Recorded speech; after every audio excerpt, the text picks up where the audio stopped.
Hello, hello. Ako nga pala si Jeff. Muli nyo kami samahan sa aming maiksing paglalakwatsa dito sa Geringer, Norway! Wow, wow! Ang ating mga kasama sa araw na ito ay sina Ralph at si Arlen. Paglabas pa lamang ay sadyang napakaganda ng tanawin na makikita ninyo. Ang sarap maglakad, nakaka-relax. Hep hep hooray sa Norway! Ito ang balita na maganda nga tong port na to. Isa nga siya sa magagandang port na makikita sa Norway. Halata namang nag-enjoy ang kuya niya, no? Sa bandang gilid may kita niyo to. Napaka-relaxing ng tubig na to. Kaya naman nagpipicture kami. At sa pinakatuktok, ayan, maakat kami. Masakit sa tuhod pero sige lang. Kasi ang ganda ng makikita ninyo. Ito nga ang sample na makikita ninyong panoramic view dito sa Geringer, Norway! Wow, wow!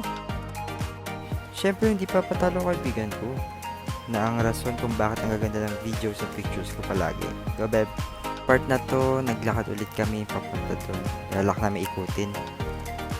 Papunta doon. Ayan. Lalakad namin sa may kalsada. Ingat lang kayo kasi dumadaan yung mga bus dito eh. Kasi nga, kalsada. Pero tanaw ninyo dito yung ship.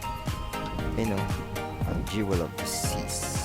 Andito sa Norway! Wow, wow! O mga kaibigan, maraming salamat muli sa pagsama sa aming paglalakwat dito sa Norway. Hanggang sa muli, wow, wow!